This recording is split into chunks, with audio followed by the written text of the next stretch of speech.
Before time stitched its fabric across the firmament, before suns ignited and flesh drew breath, there was a knowing, deep and immutable, within El Elyon.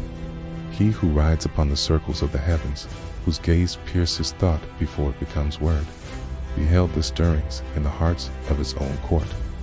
The sons of God stood adorned in glory, robes woven of starlight, voices tuned to the harmonics of creation.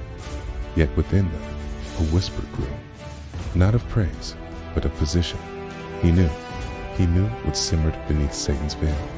The Shining One would not be content as bearer of light, but would hunger to be the source.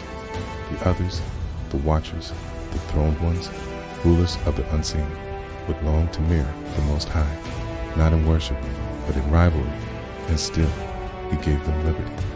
When El Elyon divided the nations, he did so in full sight of their hearts. He gave them each a land, not as surrender, but as a test, and Jacob he kept for himself.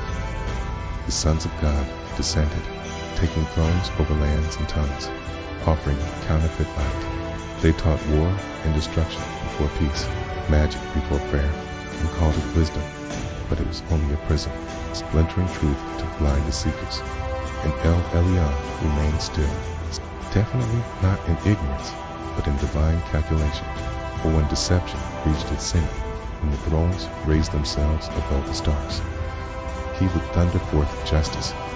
Every god and every watcher will stand before him, not hidden, but in the sight of stars, before angels and men. So all will know he is not only the creator, but also the judge, and none may rival his throne.